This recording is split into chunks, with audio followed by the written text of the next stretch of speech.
Lucas capítulo 10, o Evangelho de Lucas capítulo 10, dos versículos 19 ao 22. Eis que vos dou poder para pisar serpentes e escorpiões, e toda a força do inimigo, e nada vos fará dano algum. Mas não vos alegreis porque se vos sujeitem os espíritos. Alegrai-vos antes por estar o vosso nome escrito nos céus. Naquela mesma hora se alegrou Jesus no Espírito Santo e disse: Graças te dou, ó Pai, Senhor do céu e da terra, porque escondeste essas coisas aos sábios e inteligentes e as revelaste às criancinhas. Assim é, ó Pai, porque assim te aprouve.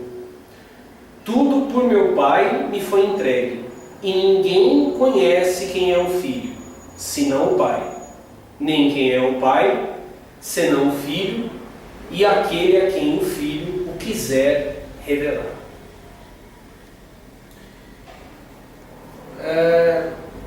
Eu já passei muito por já fui muitas vezes questionado sobre o expulsar demônios. Expulsar demônios é uma prática famosa, né? Vocês já viram, eu vejo muitas vezes isso acontecendo na TV. Os exorcismos. E muita gente calcula que a espiritualidade está em colocar o tranca-rua de joelhos, o Exu da morte de joelhos e fazer ele rosnar e dizer que está queimando ele, e tirar dele declarações do tipo: eu vou matar, foi a cunhada que me colocou. E tem gente que entende que isso é sinal de espiritualidade. E Jesus pensa diferente. Os discípulos de Jesus pensavam assim, mas Jesus pensava diferente. Quando os discípulos chegaram felizes porque haviam recebido poder para sujeitar os espíritos, eles chegam falando: nossa, em teu nome, Senhor, até os espíritos se nos submetem. E aí Jesus diz, mas basicamente a resposta de Jesus é normal: eu dei poder a vocês para pisar nas serpentes e escorpiões, e nenhum poder do inimigo lhes fará dano algum. Parênteses. Se nenhum poder do inimigo lhes fará dano algum, o que é ensinado em muitos lugares por aí, para você expulsar demônio, tentar debaixo da cobertura do ministério X, porque você tem que ter recebido a unção Y, isso é tudo conversa fiada. Jesus entregou poder aos seus discípulos para que eles pisassem as serpentes e os escorpiões, todo o poder do inimigo, e nada lhes faria dano algum. Se é discípulo, tem esse poder. Mas Jesus disse que a alegria deles não poderia ser essa. E sabe por que a alegria não podia ser essa? Porque se fosse essa alegria acabaria. Cedo ou tarde a alegria ia acabar. Porque na cruz, Jesus despojou os principados. Porque na cruz, Jesus expulsou o príncipe desse mundo. O ministério de exorcismo tinha tempo determinado. E ele já estava perto de acabar, e Jesus não queria que os seus discípulos se alegrassem em coisas que se acabariam. Ele disse que eles deveriam se alegrar porque o nome deles estava, por estar o vosso nome escrito no céu. Veja, Jesus não falou assim: vocês me aceitam como Senhor e Salvador? Ah, aceitamos. Então levanta a mão e confessa que você me aceita. Aí eles levantaram a mão e, chorando, confessaram que aceitavam Jesus como Senhor, único e exclusivo. E aí ele disse: agora, Pai, escreve o nome deles no livro da vida. Não. O que Jesus diz é: vocês devem se alegrar por estar o vosso nome escrito no céu. O nome deles já estava escrito no céu. É isso que diz Apocalipse capítulo 13. Quem são aqueles que não adorarão a besta? Que não acreditarão nos espetaculares sinais da besta, no poder grandioso da besta? Quem não acreditará? Quem não se deixará enganar? Aqueles cujo nome está escrito no livro da vida, desde a fundação do mundo. Em Mateus 25, Jesus coloca dois tipos de pessoas, bodes e ovelhas. Os bodes destinados ao fogo eterno, que é apenas um símbolo da morte, destinados a morrer e não ressuscitar. Mas aos seus discípulos, às suas ovelhas, ele diz: vinde benditos de meu Pai, para o reino que vos está preparado desde a fundação do mundo. Então você que está aqui, você que está me ouvindo nessa mensagem, o reino está preparado para você desde a fundação do mundo. Você foi designado, predestinado a ser rei e sacerdote desde a fundação do mundo. E o seu nome foi escrito no céu, gravado no céu, desde a fundação do mundo. Não é uma oração na base de um altar que vai mudar isso. Não são seus deslizes e equívocos que vão mudar isso. Não tem anjo para apagar lá o nome, porque quem registrou o nome foi o Pai. Isso não é um tema isolado da Escritura. O Evangelho de João, no capítulo 6, diz a mesma coisa. Aquele que do Pai ouviu e aprendeu, vem a mim. Quando é que você ouviu e aprendeu do Pai para ir a Jesus? Antes de ocupar o corpo de carne. Então isso não é um tema isolado. Nossos espíritos pré-existiram a nossa forma corporal e física. E esses espíritos estavam destinados a reinarem sobre a terra, receberem o reino que o Pai preparou desde a fundação do mundo. Jesus diz que os discípulos devem se alegrar não porque os espíritos malignos submetem a eles, porque essa submissão vai acabar, o ministério do exorcismo vai acabar. O que é que a gente vê na TV, né? O que é que vemos na TV? O que é que ouvimos no rádio? Bom, deixa pra lá. Cada um conduz seu ministério como bem achar, como achar melhor. Mas Jesus diz, a alegria de vocês tem que ser naquilo que é eterno. Quem ouviu do Pai, vem a mim. Em João 10, Jesus diz, aquele que o Pai me deu, ninguém pode arrebatar das minhas mãos. Porque ninguém pode arrebatar das mãos do Pai, e o Pai é maior do que todos, eu e o Pai somos um. Sei que não há livre-arbítrio nisso. Você foi escolhido. Eu fui escolhido.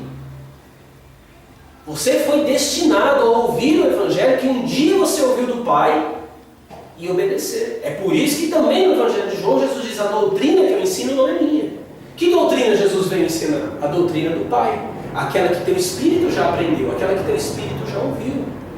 Não há escolha, não há livre-arbítrio, não há aceitar Jesus, não há dar chance para Deus, como eu ouvi outro dia também no rádio. O que há é você ouvir o Evangelho eterno e atender a ele. Você vai atender. Você que está me ouvindo, você vai atender. E quando Jesus diz isso, ele se alegra no Espírito Santo e dá graças ao Pai. Versículo 21. Porque escondeste essas coisas aos sábios e inteligentes. Deus esconde, Deus Pai, esconde coisas de alguns e revela para outros. E aqui não é revelação do... Deus está me mostrando que tem um capeta embaixo da tua cama, que a sua vizinha pegou a cueca do seu marido para fazer macumba. Isso não é revelação. Isso pode ser adivinhação ou enrolação, mas não é revelação. A revelação da qual Jesus diz aqui, que foi oculta dos sábios, de Davi, de Moisés, do grande sábio Salomão, foi escondido deles. E foi revelado aos pequenos. Foi revelado a você. Está sendo revelado a mim. O Pai decidiu revelar aos pequenos. Não os grandes nomes, não os grandes líderes, não ao Papa, não aos apóstolos que fazem curas extraordinárias. Ele decidiu revelar aos pequenos, a você e a mim, como naquele tempo havia decidido revelar aos discípulos. Veja que poucas pessoas hoje têm essa revelação, estão se alegrando porque os espíritos se lhes submetem. E morrendo de medo do nome dele ser apagado do livro da vida por qualquer escorregão. Mas alguns sabem que o nome está escrito no livro da vida desde a fundação do mundo. Os escolhidos não podem ser enganados, foi isso que Jesus disse. Os falsos profetas farão tão grandes sinais, vão remover tanto caroço, eles vão reconciliar tantos casamentos, eles vão abrir tantas portas de emprego, que se fosse possível, até os escolhidos que ouviram o Evangelho do Pai antes da fundação do mundo acreditariam neles. Mas, se fosse, como não é, eles podem até passar um tempo para lá e para cá, em busca da verdadeira palavra, em busca da revelação, mas ela aparece para eles. Eu estou falando de você. Versículo 22, Jesus, ainda feliz, diz: tudo por meu Pai me foi entregue, ninguém conhece quem é o Filho, senão o Pai. Porque só aquele que do Pai ouviu vem a Jesus. Porque aquele que o aprendeu do Pai na eternidade sabe quem é o Filho. Tem um mistério aí. Eu não estou falando de doutrina da Trindade, eu não estou falando de dogmas religiosos e teológicos, estou falando de uma revelação da identidade do Filho. Só o Pai o conhece. É por isso que Paulo diz que Cristo era o mistério que estava oculto. O Pai escondeu, ocultou não só dos homens sábios, mas dos anjos sábios que governaram o mundo e que deram a lei. Durante o ministério dos anjos foi dada a lei. O Pai escondeu deles, e somente o Pai sabe quem é o Filho. E apenas o Filho sabe quem é o Pai. É igual aquela propaganda da Tostines, né? Se Tostines é fresquinho porque vende mais, ou vende mais porque é fresquinho. A revelação do Pai está ligada à revelação do Filho, a revelação do Filho ligada à revelação do Pai.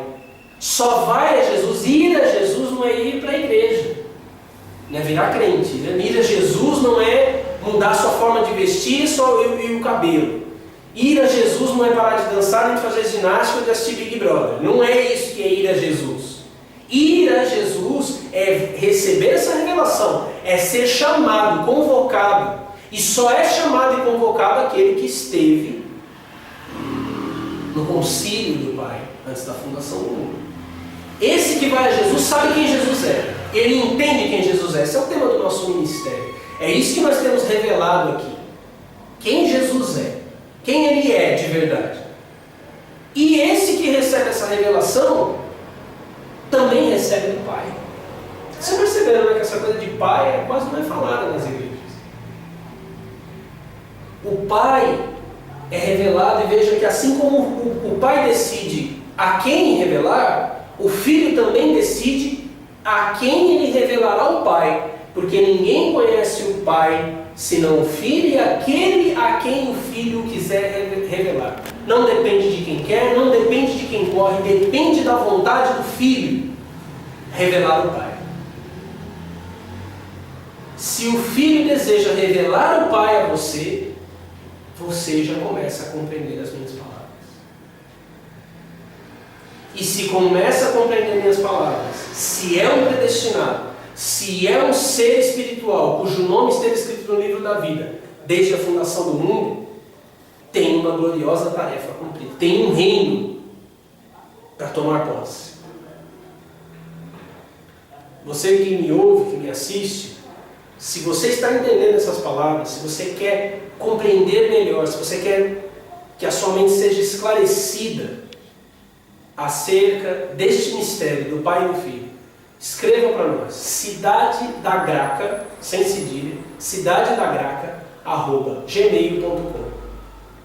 Escreve para mim, eu sou o mestre Alec, eu e minha esposa, a mestra Raquel, ministramos aqui no Templo Sofiânico e vamos ter o maior prazer de receber você. Escreva para nós, nos procure. Temos mistérios de Deus gloriosos para te revelar, assim como os nossos irmãos já têm recebido e aprendido. Fique com Deus.